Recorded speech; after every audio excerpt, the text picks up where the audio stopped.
ಧರ್ಮರಾಯ ಸ್ವಾಮಿ ದೇವಸ್ಥಾನದಲ್ಲಿ ಅದು B grade ದೇವಸ್ಥಾನ. ಬಿ ಗ್ರೇಡ್ ಅಂದರೆ 5 ಲಕ್ಷದಿಂದ 25 ಲಕ್ಷ ಆದಾಯ ಇರತಕ್ಕಂಥ ದೇವಸ್ಥಾನ. ಅಲ್ಲಿ ಆರ್ಚಕರ ಸಂಬಳ ಮತ್ತು ನೌಕರರ ಸಂಬಳ ಎಲ್ಲ ಹೋಗಿ ಹಣ ಏನು ಹೆಚ್ಚಾಗಿ ಏನು ಉಳಿಯೋದೇ ಇಲ್ಲ ಅಲ್ಲಿ. ಅದಕ್ಕೆ ಮಹಾನಗರ ಪಾಲಿಕೆಯವರು ಸುಮಾರು ಒಂದು 20 ವರ್ಷದಿಂದ ಕೂಡ ಪ್ರತಿ ವರ್ಷ ಕೂಡ ಅನುದಾನ ಕೊಡ್ತಾರೆ. ಕರಗದ ಟೈಮಲ್ಲಿ ಮೊದಲೆಲ್ಲ ಕಡಿಮೆ ಕೊಡ್ತಾಯಿದ್ರು, 25 ಲಕ್ಷದಿಂದ ಸ್ಟಾರ್ಟ್ ಆಗಿ 2 ಕೋಟಿವರೆಗೂ ಕೂಡ ಕೊಡ್ತಾರೆ. ಆಮೇಲೆ ಅದನ್ನು ಹಿಂದೆ ಕೋರ್ಟಲ್ಲಿ ಅದನ್ನು ಅಡ್ಮಿನಿಸ್ಟ್ರೇಟ್ರು ಇವರು ADC ಜಿಲ್ಲಾಧಿಕಾರಿಗಳ ಉಸ್ತುವಾರಿನಲ್ಲಿ ಆಗಬೇಕು ಅಂತ, ಯಾಕಂದರೆ ಕಂಪ್ನಿ ಅವಧಿ ಮುಗಿದಿತ್ತು, ಅದಕ್ಕೆ ತೀರ್ಮಾನ ತೊಗೊಂಡಿದ್ರು. ಆಮೇಲೆ ನಾನು ಈಗ ಏನು ತೀರ್ಮಾನ ತೊಗೊಂಡಿದ್ದೀನಿ ಅಂದರೆ BBMP ಅವರು ಏನು ಹಣ ಕೊಡ್ತಾರೆ ಅದನ್ನು ಅವರೇ ಖರ್ಚು ಮಾಡಿ. ಈಗ ಉದಾಹರಣೆಗೆ ಮೊನ್ನೆ ದೊಡ್ಡ ಗಣಪತಿ ದೇವಸ್ಥಾನದಲ್ಲಿ ಕಳ್ಳೆಕಾಯಿ ಪರ್ಚಿಗೆ BBMP ಅವರು ಸಾಕಷ್ಟು ಅನುದಾನ ಕೊಟ್ಟಿದ್ದರು. ಅದು BBMP ಅವರೇ ಟೆಂಡರ್ ಕರೆದು ಅವರೇ ಬಿಲ್ಲು ಕೊಡೋ ಕೆಲಸ ಮಾಡಿಕೊಡ್ತಾರೆ.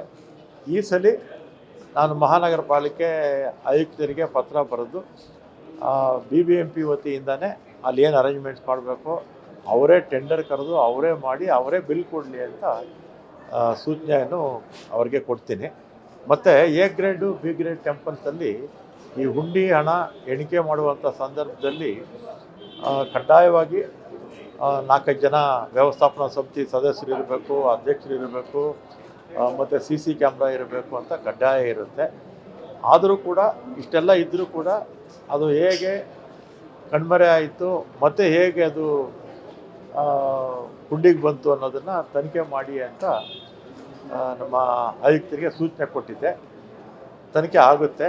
ಅದರ ಮಧ್ಯದಲ್ಲಿ ಜವಾಬ್ದಾರಿ ಅಂದರೆ ಇಒ ಜವಾಬ್ದಾರಿ ಸ್ಥಾನದಲ್ಲಿ ಇದ್ದಂಥವರು ಅವರಿಗೆ ಅಮಾನತ್ತು ಕೂಡ ನಿನ್ನೆ ಮಾಡಿದ್ದಾರೆ. ಇನ್ನು ಮುಂದೆ ಈ ರೀತಿ ಆಗದ ರೀತಿ ಇನ್ನೊಂದ್ಸಲಿ ನಿರ್ದೇಶನ ಎಲ್ಲ ಇಒಗಳಿಗೂ ಕೊಡಿ ಅಂತ ಹೇಳಿದ್ದೀನಿ. ಆಮೇಲೆ A ಗ್ರೇಡ್ B ಗ್ರೇಡಲ್ಲಿ ಅಷ್ಟೇ.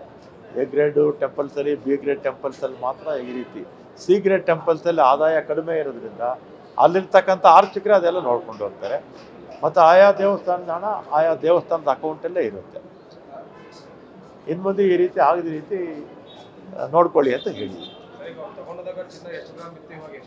ಅದು ನಾನು ನಮ್ಮ ಕಮಿಷನರು ರಿಪೋರ್ಟ್ ಪ್ರಕಾರ 120 ಚಿಲ್ಲರೆ ಗ್ರಾಮ್ ಇತ್ತು. ಆಮೇಲೆ ಅದೇನೋ ಕಡಿಮೆ ಮಾಡಿ ಇದೆಲ್ಲ ಬಂದಮೇಲೆ 169 ಬರೀ 69 ಗ್ರಾಮ್ ಇದೆ ಅಂತ ಹೇಳಿದರೆ ತನಿಖೆ ಮಾಡಿ ಅಂತ ಹೇಳಿದ್ದೀನಿ.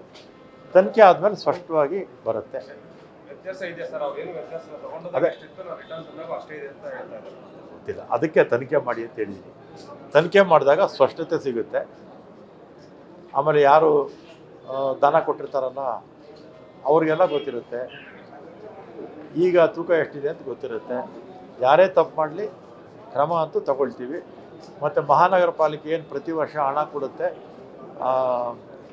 ದೀಪಾಲಂಕಾರ ಮತ್ತು ಬೇರೆ ಬೇರೆ ಖರ್ಚುಗಳು ಎಲ್ಲ ಮಾಡ್ತಾ ಇದೆಯಲ್ಲ, ಅದನ್ನು ಈ ಸಲ ನೇರವಾಗಿ ಮಹಾನಗರ ಪಾಲಿಕೆಯವರೇ ಎಲ್ಲ ಖರ್ಚು ವೆಚ್ಚಗಳನ್ನು ಅವರೇನು ADC ಮುಖಾಂತರ ಮಾಡಿಸ್ತಾ ಇದ್ದಾರೆ BBMPಯಿಂದನೇ ಮಾಡಿಸಿ ಅಂತ ಹೇಳ್ತೀನಿ.